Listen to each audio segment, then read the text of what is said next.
Welcome to my YouTube channel new sun classes. आज हम इतिहास के सीरीज में आज हम लेकर आए हैं वैदिक सभ्यता। हड़प्पा सभ्यता आपका कंप्लीट हो चुका है, उसका पार्ट 1 और पार्ट 2 आप जाकर ज़रूर देखें। इस प्रकार से वैदिक सभ्यता का पार्ट 1 ये 50 क्वेश्चन का MCQ है।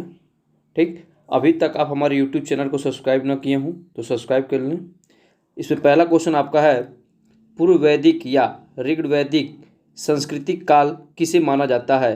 ऑप्शन आपका जो है 1500 से 1000 ईसा पूर्व तक, यही ऑप्शन ए सही है।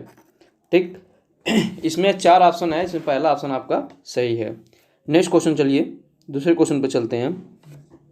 दूसरा आपका प्रश्न है, उत्तर वैदिक सांस्कृतिक काल किसे माना जाता है? तो जानते हैं पूर्व जो वैदिक सभ्यता है इसका 1500 ईसा पूर्व से लेकर 600 ईसा पूर्व तक काल था, जिसमें जो है पूर्व वैदिक कार्य का जो है 1500 से 1000 था, और आपका उत्तर वैदिक जो संस्कृति होती है वह 1000 से लेकर 600 ईसा पूर्व तक होता है। तो ऑप्शन बी आपका सही हो जाएगा, 1000 ईसा पूर्व से लेकर 600 ईसा पूर्व तक, ऑप्शन बी। तीसरा प्रश्न है आपका, आर्य शब्द का शाब्दिक अर्थ होता है? तो तीसरे प्रश्न का आपका ऑप्शन है वीर या योद्धा, श्रेष्ठ या कुलीन, यज्ञकर्ता या पुरोहित, ऑप्शन डी आपका है विद्वान। तो तीसरे प्रश्न का आपका सही जवाब है श्रेष्ठ या कुलीन, यानी कि ऑप्शन बी, ऑप्शन आपका बी राइट आंसर। ठीक, नेक्स्ट क्वेश्चन पर चलते हैं, चौथे क्वेश्चन पर। इसे आप लोग शेयर करें ज़्यादा से ज़्यादा, जिससे काफ़ी लोगों के पास पहुंच सके। नेक्स्ट क्वेश्चन आपका है, प्रारंभिक आर्यों के बारे में निम्नलिखित में से कौन सा कथन सही नहीं है? वे संस्कृति बोलने वाले थे, वे घोड़सवारी किया करते थे, वे कई झुंड में रहते थे, वो मुख्यतः नगरों में निवास करते थे।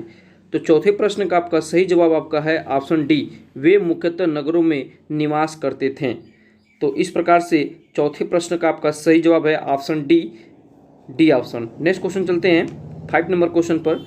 इनमें से किस फसल का ज्ञान वैदिक काल के लोगों को नहीं था? ऑप्शन आपका है जौ, ऑप्शन आपका बी है गेहूं, ऑप्शन आपका सी है चावल, ऑप्शन आपका डी है तंबाकू।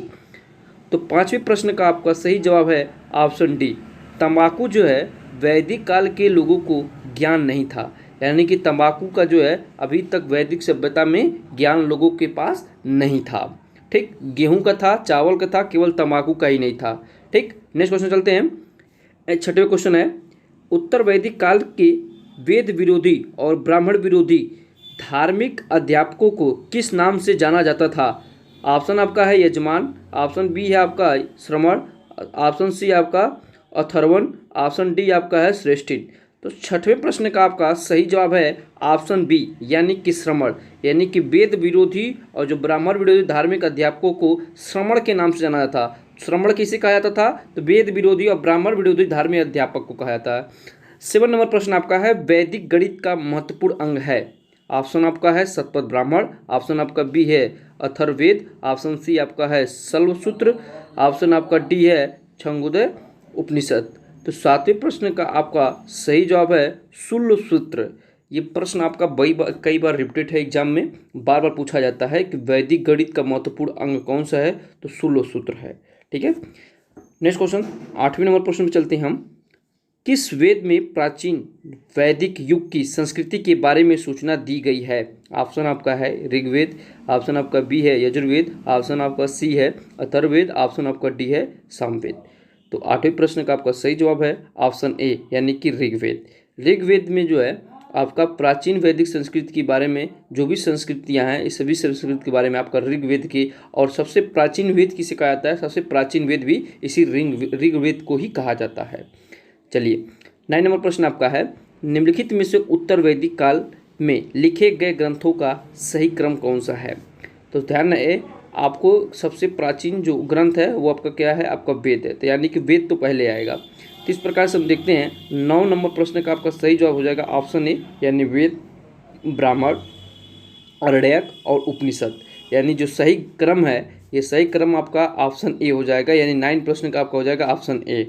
10 नंबर प्रश्न है, वेदों की संख्या कितनी है? ऑप्शन है आपका 2, ऑप्शन आपका है बी 3, ऑप्शन आपका सी है 4, ऑप्शन आपका डी है 5। तो वेदों की संख्या आपको पता होना चाहिए, ये भी प्रश्न आपका कई बार रिपीटेड है और इजी क्वेश्चन है, तो इस वजह से आपको पता भी होगा वेदों की संख्या कितनी होती है। 4 होती है, कौन कौन से होते हैं ये कमेंट में आप लोग जरूर लिखें। और प्राचीन वेद कौन सा है, नवीनतम वेद कौन सा, ये भी आप लोग जरूर लिखें कमेंट में। नेक्स्ट क्वेश्चन लिखिएगा, 11 नंबर प्रश्न है, कौन से 3 वेद को संयुक्त रूप से त्रयी या वेद त्रयी कहलाते हैं? ऑप्शन आपका है ऋग्वेद, यजुर्वेद और सामवेद। ऑप्शन आपका बी है ऋग्वेद, यजुर्वेद और अथर्ववेद। ऑप्शन आपका सी है ऋग्वेद, सामवेद, अथर्ववेद। ऑप्शन आपका डी है यजुर्वेद, सामवेद और अथर्ववेद। तो 11 नंबर प्रश्न का आपका सही जवाब है ऑप्शन ए, ऋग्वेद, यजुर्वेद और सामवेद को क्या कहता है? वेद त्रयी कहा जाता है। ठीक, चलिए नेक्स्ट क्वेश्चन आपका है 12 नंबर है, भारत की राजचिन्ह में प्रयुक्त होने वाले शब्द सप्तमी जयंती किस उपनिषद से लिए गए हैं? ऑप्शन आपका है मुंडक उपनिषद। ऑप्शन बी आपका कठ उपनिषद। ऑप्शन सी आपका है ईश उपनिषद। ऑप्शन डी है बृहदारण्यक उपनिषद। तो 12 नंबर प्रश्न का आपका सही जवाब है ऑप्शन ए, यानी कि मुंडक उपनिषद। 12 नंबर का आपका प्रश्न ए ऑप्शन सही है। नेक्स्ट क्वेश्चन चलते हैं 13 नंबर प्रश्न पर, ऋग्वैदिक आर्यों का मुख्य व्यवसाय क्या था? मोस्ट इंपॉर्टेंट क्वेश्चन है ये, कृषि, पशुपालन, शिक्षा और व्यवसाय। तो 13 नंबर प्रश्न का आपका सही जवाब है ऑप्शन बी, यानी कि पशुपालन। व्यवसाय किसका था? तो व्यवसाय जो है आपका हड़प्पा सभ्यता का जो मुख्य उन लोगों का व्यवसाय था, उन लोगों का व्यापार था, उन लोगों का हड़प्पा का क्या था? व्यवसाय, उन लोगों का व्यापार था। चलिए 14 नंबर प्रश्न में चलते हैं, भारतीय संस्कृति का आदि ग्रंथ किसे कहता है? ऋग्वेद, उपनिषद, यजुर्वेद, सामवेद। तो आपको 14 नंबर प्रश्न का सही ऑप्शन है आपका ऑप्शन डी, सामवेद संगीत से ही समृद्ध है। ये ध्यान रहे विशेष बात कि आपका सामवेद जो है संगीत से ही संबंधित है, तो संगीत का आदि ग्रंथ सामवेद को ही कहा जाता है। ऑप्शन डी आपका सही है। नेक्स्ट क्वेश्चन चलते हैं, प्रथम विधि निर्माता कौन है? मनु, चाणक्य, चंद्रगुप्त, सेलुकस। तो 15 नंबर का आपका सही जवाब है ऑप्शन ए, मनु। मनु को ही प्रथम विधि निर्माता कहा जाता है। अभी तक जो लोग भी देख रहे हैं वो हमारे यूट्यूब चैनल को भी सब्सक्राइब न किए हों तो सब्सक्राइब कर लें। इससे आपको फ़ायदा ये मिलेगा, अगली वाली वीडियो आने में बेल आइकन दबाए रहेंगे तो उसका नोटिफिकेशन आपको सही समय से मिल सकेगा। ठीक है, चलिए नेक्स्ट क्वेश्चन आपको चलते हैं 16 नंबर प्रश्न पर आते हैं, कृष्ण भक्ति और प्रथम और प्रधान ग्रंथ है महाभारत, श्रीमद् भागवत गीता, गीत गोविंद, इनमें से कोई नहीं। तो 16 नंबर प्रश्न का आपका सही जवाब है ऑप्शन बी, श्रीमद् भागवत गीता। ठीक है, कृष्ण भक्ति और प्रथम प्रधान जो ग्रंथ है वो श्रीमद् भागवत गीता ही है, यानी 16 नंबर प्रश्न का आपका सही जवाब हो जाता है ऑप्शन बी। चलिए 17 नंबर प्रश्न पर आते हैं, ऋग्वेद में संपत्ति का मुख्य रूप है गोधन, भूमि, ए और बी दोनों। ऑप्शन आपका डी है इनमें से कोई नहीं। तो 17 नंबर प्रश्न का आपका सही जवाब होगा ऑप्शन ए, यानी गोधन। यानी जो ऋग्वेद में संपत्ति का मुख्य रूप जो था वो क्या था? गोधन था। बहुत से लोग सी ऑप्शन लगा रहे होंगे, ए और बी ज़्यादा करके सही होता है, मगर यहाँ पे बिल्कुल गलत है। ठीक है, चलिए 18 नंबर प्रश्न आपका है, ऋग्वेद के किस मंडल में शूद्र का उपयोग पहली बार मिलता है? ऑप्शन है 7वें, ऑप्शन बी आपका 8वें, ऑप्शन आपका सी है 9वें, ऑप्शन आपका डी है 10वें। तो आप 18 नंबर प्रश्न का आपका सही जवाब है ऑप्शन डी, 10वें मंडल में शूद्र का पहली बार उल्लेख मिलता है। ये भी आपका इंपॉर्टेंट क्वेश्चन है, रिपीटेड प्रश्न है। ठीक, चलिए 19 नंबर प्रश्न पर आते हैं, पुराणों की संख्या कितनी है? देखिए ये भी प्रश्न आपका जो है काफ़ी इंपॉर्टेंट है, संख्या बार पूछा जाता है, वेदों की संख्या, पुराणों की संख्या। ठीक, तो यहाँ पे देखिए पुराणों के द्वारा पूछ लिया गया है, तो 18, 19, 20, 21। तो सही जवाब क्या है? पुराणों की संख्या कितनी है? तो पुराणों की संख्या 18 है, यानी कि ऑप्शन आपका ए सही हो जाएगा, पुराणों की संख्या 18 होता है। चलिए 20 नंबर प्रश्न पर आते हैं, वैदिक धर्म का मुख्य लक्षण इसमें से किसकी उपासना था? प्राकृत, पशुपति, देवी माता, त्रिमूर्ति देवी। चलिए बताइए 20 नंबर प्रश्न का क्या सही जवाब होगा? चलिए 20 नंबर प्रश्न का आपका सही जवाब होगा ऑप्शन ए, यानी प्राकृत। प्राकृत जो है इनका मुख्य लक्षण था, उपासना इनकी किसकी थी? प्राकृत थी। ठीक, वैदिक धर्म का। चलिए नेक्स्ट क्वेश्चन हम 21 नंबर प्रश्न पर आते हैं, 21 नंबर है, 21 नंबर पर प्रश्न है, किस देवता के लिए ऋग्वेद में पुरंदर शब्द का प्रयोग हुआ? ये एसएससी सीजीएल की प्री एग्जाम में 2015 में पूछा हुआ ये प्रश्न है। चलिए इंद्र, जो पुरंदर शब्द है वो इंद्र के लिए प्रयोग किया गया था। ऑप्शन इसमें दिया गया है, ए ऑप्शन में दिया गया। इस प्रकार से 21 नंबर प्रश्न का आपका सही जवाब हो जाता है ऑप्शन ए, इंद्र। इंद्र के लिए ही पुरंदर शब्द का, इसका पर्यायवाची भी है इंद्र का। ठीक है, चलिए 22 नंबर चलते हैं, जो शुल्ब सूत्र है वो किस विषय से संबंधित पुस्तक है? ज्यामिति, ज्योतिष, गणित, खगोल। तो ध्यान रहे जो शूल सूत्र है यह जो आपका ज्यामिति से संबंधित आपका संबंधित है। ये बार बार रिपीटेड है कि जो शूल सूत्र है ये आपका ज्यामिति से है, ये बार बार आपका पूछा जाता है, इसका विशेष ध्यान है। चलिए 23 नंबर आपका प्रश्न है, अस्तोमासदमय कहाँ से लिया गया है? ऋग्वेद, यजुर्वेद, सामवेद, अथर्ववेद। तो 23 नंबर प्रश्न का आपका सही जवाब है ऑप्शन ए यानी कि ऋग्वेद। ऋग्वेद से ही अस्तोमासदमय लिया गया था। ऋग्वेद ही सबसे प्राचीन है, गायत्री मंत्र भी इसी से लिया गया था, सबसे प्राचीन भी है। ठीक है, तो ऋग्वेद आपका सबसे इम्पोर्टेंट हो जाता है और पहला सबसे प्राचीन और पहला यही है। चलिए 24 नंबर प्रश्न पर आते हैं। 24 नंबर, आर्य भारत में बाहर से आए और सर्वप्रथम बसे थे। सामा तट में, प्रयाग ज्योतिष में, पंजाब में, पंचाल में। तो 24 नंबर प्रश्न का आपका ऑप्शन है सामा तट, प्रयाग ज्योतिष में, ऑप्शन सी आपका पंजाब में, ऑप्शन आपका डी है पंचाल में। तो 24 नंबर प्रश्न का आपका सही जवाब है ऑप्शन सी पंजाब में। आर्य सबसे पहले भारत में जब आए तो सबसे पहले पंजाब में बसे थे। चलिए 25 नंबर प्रश्न है, वेदों को अपूर्व से क्यों कहा गया? ऑप्शन है क्योंकि वेदों की रचना देवताओं द्वारा की गई, क्योंकि ऑप्शन बी आपका क्योंकि वेदों की रचना पुरुषों द्वारा की गई, ऑप्शन सी है क्योंकि वेदों की रचना ऋषियों मुनि द्वारा की गई, ऑप्शन आपका डी है इनमें से कोई नहीं। तो 25 नंबर प्रश्न का आपका सही जवाब है ऑप्शन ए क्योंकि वेदों की रचना जो है वह देवताओं द्वारा की गई थी। चलिए 26 नंबर आपका प्रश्न है, निम्नलिखित में से कौन सा वैदिक साहित्य बलिदान सूत्रों का संग्रह है? ऑप्शन आपका है ऋग्वेद, ऑप्शन बी आपका है सामवेद, ऑप्शन सी है यजुर्वेद, ऑप्शन आपका डी है अथर्ववेद। तो 26 नंबर प्रश्न का आपका सही जवाब है ऑप्शन ए यानी कि ऋग्वेद। जो वैदिक साहित्य में बलिदान का जो सूत्र का संग्रह है वह ऋग्वेद में है। ठीक, चलिए 27 नंबर प्रश्न पर आते हैं। वैश्विक दर्शन के प्रतिपादक हैं। ऑप्शन है कपिल, ऑप्शन बी है अक्षपाद गौतम, ऑप्शन सी है उलूकगणद, ऑप्शन डी आपका पतंजलि। तो 27 नंबर प्रश्न का आपका सही जवाब है ऑप्शन सी यानी कि उलूकगणद। उलूक जो कणद हैं यही वैश्विक दर्शन के प्रतिपादक थे। चलिए 21 नंबर प्रश्न पर आते हैं। 21 नंबर प्रश्न आपका है, मीमांसा या पूर्व मीमांसा दर्शन के प्रतिपादक हैं जैमिनी, बद्रायण, कपिल, गौतम। तो 21 नंबर प्रश्न का आपका सही जवाब है ऑप्शन ए जैमिनी। जो जैमिनी थे वो पूर्व मीमांसा या मीमांसा के दर्शन के ये प्रतिपादक थे। ये भी प्रश्न आपका रिपीटेड है, कई बार पूछा जाता है। दर्शन से संबंधित प्रश्न आपका हो जाता था, ये एक विशेष प्रकार का आपका टॉपिक है दर्शन संबंधी। चलिए 29 नंबर प्रश्न है आपका है, वेदांत या उत्तर मीमांसा दर्शन के प्रतिपादक हैं। ऑप्शन आपका बी, ऑप्शन ए है जैमिनी, ऑप्शन बी आपका बद्रायण, ऑप्शन सी है बुद्ध, ऑप्शन डी आपका महावीर। तो 29 नंबर प्रश्न का आपका सही जवाब है ऑप्शन बी बद्रायण जो है यही जो है वेदांत या उत्तर मीमांसा के दर्शन के प्रतिपादक थे। चलिए 30 नंबर प्रश्न पर आते हैं। 30 नंबर प्रश्न आपका है, ऋग्वेद का कौन सा मंडल पूर्णतः सोम को समर्पित है? ऑप्शन ए है 7वां मंडल, ऑप्शन आपका बी है 8वां मंडल, ऑप्शन आपका सी है 9वां मंडल, ऑप्शन आपका डी है 10वां मंडल।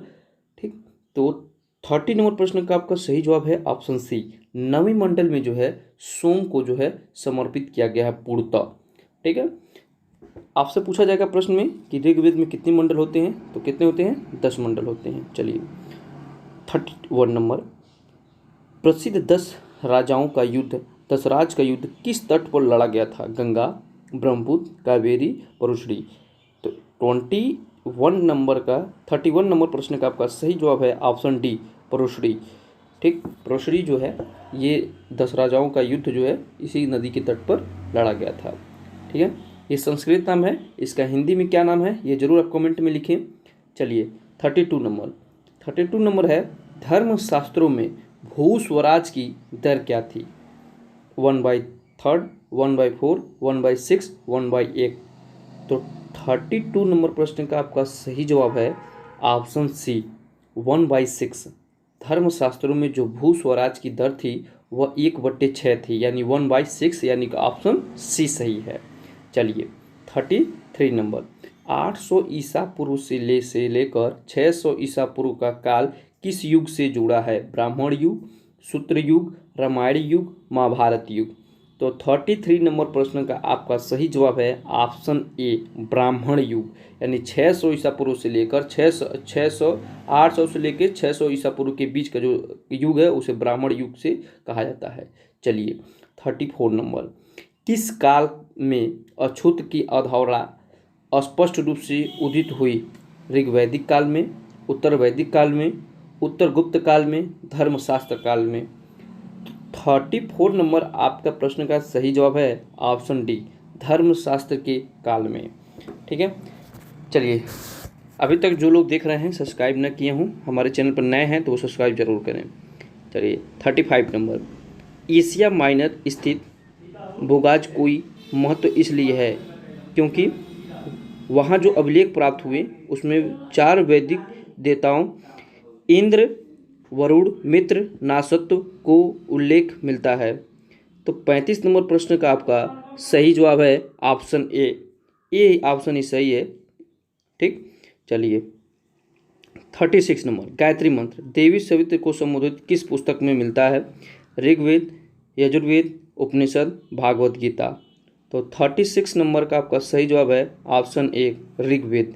ऋग्वेद में जो है गायत्री मंत्र का उल्लेख मिलता है। ये बार बार प्रश्न आपसे एग्जाम में पूछा जाता है।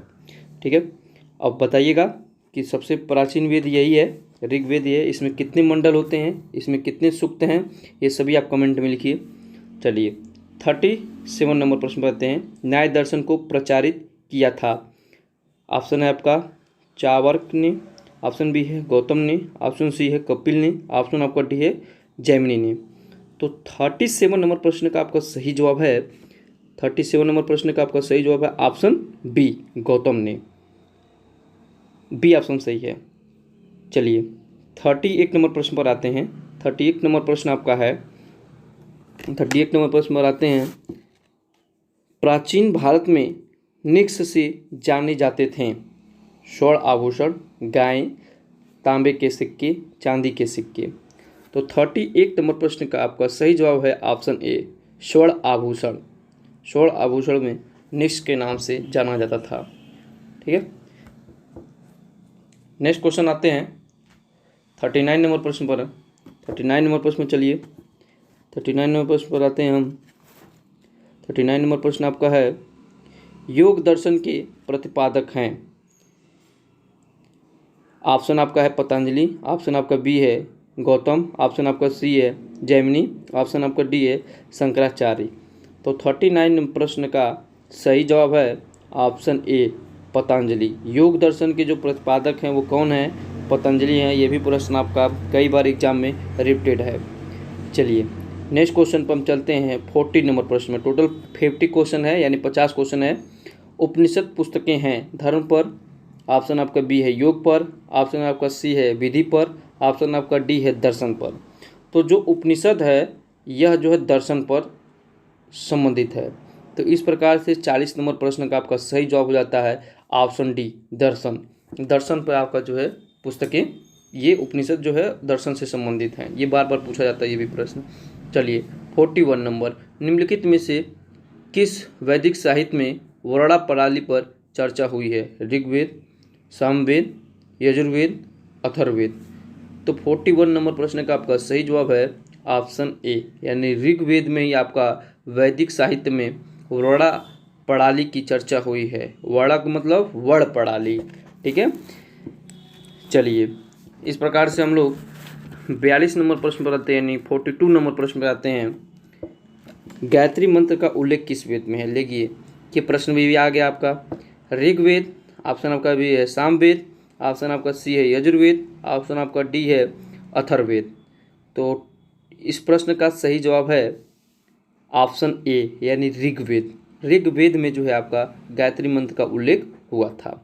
चलिए नेक्स्ट क्वेश्चन पर चलते हैं हम लोग 43 नंबर प्रश्न पर। उपनिषद काल के राजा अश्वपति शासक थे काशी के, पंचाल के, विदेह के? तो इस प्रश्न का आपका सही जवाब है ऑप्शन बी, यानी कि जो उपनिषद काल के जो राजा अश्वपति थे वह के राजा थे। कहाँ के थे? के थे। ठीक है, इस प्रकार से ऑप्शन बी आपका सही हो जाता है। नेक्स्ट क्वेश्चन चलते हैं 44 नंबर। अध्यात्म ज्ञान के विषय में नचिकेता और यम का संवाद किस उपनिषद में प्राप्त होता है? ऑप्शन आपका है बृहदारण्यक उपनिषद, छंदोदय उपनिषद, कठोपनिषद, केन उपनिषद। तो 44 नंबर प्रश्न का आपका सही जवाब है ऑप्शन सी, यानी कठो उपनिषद में नचिकेता और यम का संवाद इसी उपनिषद में प्राप्त होता है। चलिए 45 नंबर प्रश्न पर आते हैं। 45 नंबर प्रश्न आपका है, वैदिक नदी कुंभा काबुल का स्थान कहाँ निर्धारित होता है? अफगानिस्तान में, चीनी तुर्कमेनिस्तान में, कश्मीर में, पंजाब में। तो 45 नंबर प्रश्न का आपका सही जवाब है ऑप्शन ए, अफगानिस्तान में। जो काबुल जो आपका कुंभा है, ये कुंभा जो है जिसे काबुल का ये कहा जाता है, तो या अफगानिस्तान में इसे कहा जाता है। ठीक है, नाम से पता चल जा रहा है आपका। चलिए 46 नंबर प्रश्न पर आते हैं। कपिल मुनि द्वारा प्रतिपादित दार्शनिक प्रणाली है पूर्व मीमांसा, सांख्य दर्शन, न्याय दर्शन, उत्तर मीमांसा। तो 46 नंबर प्रश्न का आपका सही जवाब है ऑप्शन बी, सांख्य दर्शन। सांख्य दर्शन का जो है कपिल मुनि ने ही प्रतिपादन किया था। मैं बार बार कह रहा हूँ आपसे कि दर्शन से संबंधित जो है आपका एक प्रश्न बार बार पूछा जाता है, तो इस वजह से जितने भी दर्शन आपके हैं सभी दर्शन आप उसे याद कर लें, इससे आपको आने वाले एग्जाम में बेनिफिट मिलेगा। चलिए 47 नंबर प्रश्न है, भारत के किस स्थल की खुदाई से लौह धातु के प्राचीनतम प्रमाण मिले हैं?